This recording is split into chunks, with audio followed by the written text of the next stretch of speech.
Everyone, welcome to it chemistry 180। আজকে আমাদের topic হচ্ছে স্টয়চিওমেট্রি। কেমিস্ট্রি সিলেবাসের ফার্স্ট চ্যাপ্টার যে আছে 11 এর some basic concepts of chemistry, তার মধ্যে একটি মোস্ট ইম্পর্টেন্ট টপিক হচ্ছে স্টয়চিওমেট্রি। ইতিমধ্যে আমরা কিন্তু মোল কনসেপ্ট, মোলারিটি এবং মোলালিটির জন্য টপিক ওয়াইজ ভিডিও দিয়েছি এবং তাতে তোমরা ভালো রেসপন্স দিয়েছো। তো আশা করছি আগামী দিনে তোমরা নিট 2025 এক্সাম তোমাদের হতে চলেছে 4th মে, তার আগে পর্যন্ত তোমরা আমাদের চ্যানেলে এইভাবে সাপোর্ট করে যাবে এবং আশা করব তোমরা প্রত্যেকেই আমার চ্যানেল দেখার পরে নিট 2025 এ কেমিস্ট্রিতে 180 তে আউট অফ 180 স্কোর করবে। তো চলো ভিডিওটি শুরু করছি। আজকের টপিক হচ্ছে স্টয়চিওমেট্রি। দেখো, ফার্স্ট আমি স্টয়চিওমেট্রিতে কি কি পাই, কিভাবে করতে হবে অঙ্ক সেটা বলেছি, এবং পরে আমি একটি যেই মেন 2024 এ পিওয়াইকিউ নিয়ে এসেছি, যেমন আমরা প্রত্যেকবার করে থাকি। ফার্স্ট আমরা থিওরি ডিসকাস করি, সেখান থেকে কিভাবে নিউমেরিক্যাল করব সেটা ডিসকাস করি এবং একটি পিওয়াইকিউ সলভ করি। তো স্টয়চিওমেট্রি যেটা আছে সেটা মেইনলি আমাদের কেমিক্যাল রিঅ্যাকশনের উপরে। তো কেমিক্যাল রিঅ্যাকশনের উপরে আমরা বিভিন্ন টাইপের ক্যালকুলেশন করব স্টয়চিওমেট্রিক, সেই টপিকের উপরেই আজকে আমাদের ডিসকাশন। তো ফার্স্টে কি বলেছে, আমাদের ফার্স্ট রিকোয়ার্ড কন্ডিশন হচ্ছে আমরা যখনই এই ধরনের ক্যালকুলেশন করব, সেটা যে কোনো কেমিক্যাল ইকুয়েশন হতে পারে, কম্বাসশন অথবা যে কোনো টাইপের ডিসপ্লেসমেন্ট কিংবা ডাবল ডিকম্পোজিশন, সেই সব ক্ষেত্রে আমাদের কেমিক্যাল রিঅ্যাকশনটাকে অবশ্যই ব্যালেন্সড হতে হবে। তাই ফার্স্ট পয়েন্টে লিখেছি, দেখো, the chemical equation must be balanced for all the stoichiometric calculation. তাহলে এই ধরনের ক্যালকুলেশন করতে হলে কি করতে হবে, কেমিক্যাল ইকুয়েশনকে আমাদের ব্যালেন্স করতে হবে। নেক্সট, 2 নম্বরে আমরা বলেছি যে একটা ইকুয়েশন বলেছি এবং সেখান থেকে কি কি ইনফরমেশন পাচ্ছি এবং তার রেসপেক্টে আমরা বিভিন্ন কিভাবে ক্যালকুলেশন করব। দেখো, বলেছে the chemical equation for the reaction CH4 methane gas burn হচ্ছে কিসে, অক্সিজেনে, পাচ্ছি আমরা CO2 ইন গ্যাসিয়াস স্টেট এবং ওয়াটার অর্থাৎ স্টিম পাচ্ছি। সেখানে দেখো অবশ্যই ব্যালেন্স আছে, কার্বন একটা এদিকেও একটা, হাইড্রোজেন চারটে এদিকেও চারটে, অক্সিজেন চারটে এদিকেও চারটে, অর্থাৎ টোটালটা আমাদের কিন্তু ব্যালেন্সড আছে। এবং সেখান থেকে আমরা কি ইনফরমেশন পাচ্ছি, দেখো মিথেনে কত আছে, কিচ্ছু নেই, তার মানে 1 আছে। তাহলে 1 মলিকুল অফ মিথেন রিঅ্যাকশন করছে কার সঙ্গে, 2 মলিকুলস অফ অক্সিজেন গ্যাস, এবং সেখান থেকে কি পাচ্ছি, 1 molecule of CO2 and 2 molecules of water vapor। এবার এটা যদি মোলে নিয়ে যায়, মোলে নিয়ে যেতে গেলে কি করতে হবে, যে প্রত্যেককে এনে দিয়ে অর্থাৎ অ্যাভোগাড্রো নাম্বার দিয়ে মাল্টিপ্লাই করতে হবে। তাহলে এটাকে আমরা বলতে পারি 1 মোল। তাহলে 1 mole of methane gas reacts with 2 mole of O2 gas to give 1 mole of CO2 gas and 2 mole of water vapour. এবার এইটার যদি আমি ক্যালকুলেশন করি, মিথেনের আমি মলিকুলার মাস কত পাবো, কার্বনের জন্য 12, চারটে হাইড্রোজেনের জন্য 4, তাহলে 12 আর 4 16। তাহলে 1 মোল মানে কতখানি, 16 গ্রাম মিথেন রিঅ্যাক্ট করছে কার সঙ্গে, অক্সিজেন একটা 16, দুটো হলে কত হবে 32, 2 ইন্টু 32 গ্রাম অক্সিজেনের সঙ্গে। এবং এইখানে 1 মোল কার্বন ডাইঅক্সাইড গ্যাস পাচ্ছি। আমরা জানি যে কোনো গ্যাস এসটিপি তে কত ভলিউম অ্যাকোয়ার করে, 22.4 লিটার। তাহলে 1 মোলের জন্য কত ভলিউম হবে, CO2 22.4 লিটার। 2 মোল ওয়াটার আছে, কত ভলিউম হবে, 2 ইন্টু 22.4, তাহলে 44.8 লিটার এক এসটিপি।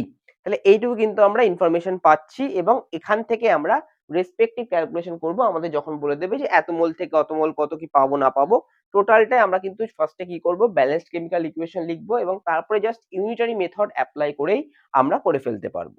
বলছে কোশ্চেন দেখো, যেই মেন 2024 জানতে চেয়েছে how many moles of methane are required to produce 22 gram of CO2 gas after কম্বাসশন।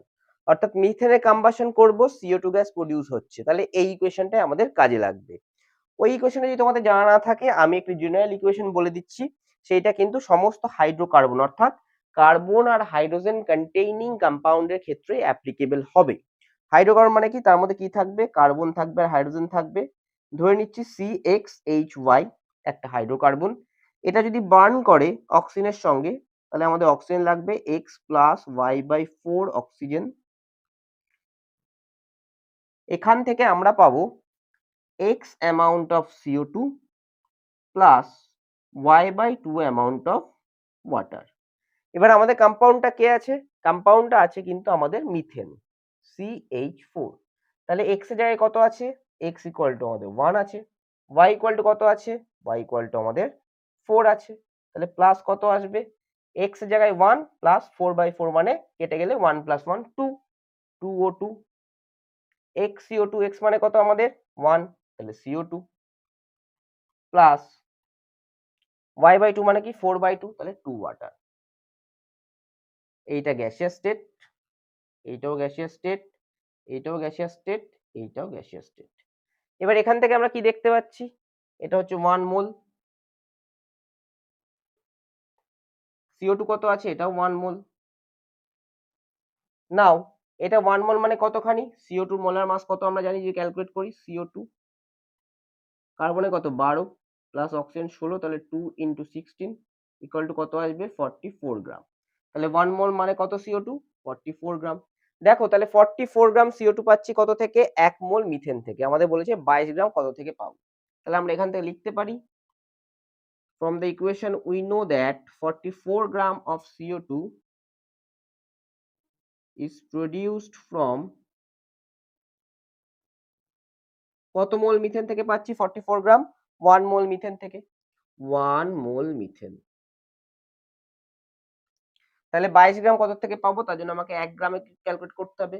1 gram of CO2 is produced from কত 1 বাই 44 মোল মিথেন। তাহলে 22 গ্রামের জন্য কত পাবো,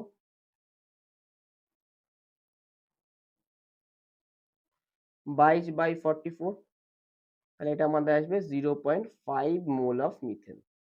তাহলে আমাদের আনসার কত হয়ে যাবে, আমাদের আনসার হয়ে যাবে কিন্তু 0.5 মোল। আমি এখানে অপশনগুলো দিইনি যেহেতু জায়গা কম আছে। তাহলে এই টাইপের অঙ্ক কিন্তু আমাদের খুব সোজা আকারে, এটা এনসিইআরটি আমাদের সলভ এক্সাম্পল, তার জন্য এনসিইআরটি কিন্তু যেই মেন আর নিট দুটোর জন্য খুবই ইম্পর্টেন্ট, লাইন বাই লাইন আমাদের পড়ে যেতে হবে। এখান থেকেই কিন্তু ডাইরেক্ট অথবা এই প্যাটার্নের কোশ্চেনই কিন্তু আসবে। তাহলে এই হচ্ছে আমাদের স্টয়চিওমেট্রি। এরপরে আমরা পরের দিন জানবো এর আরেকটি কনসেপ্ট, লিমিটিং রিএজেন্ট, খুব ইন্টারেস্টিং টপিক।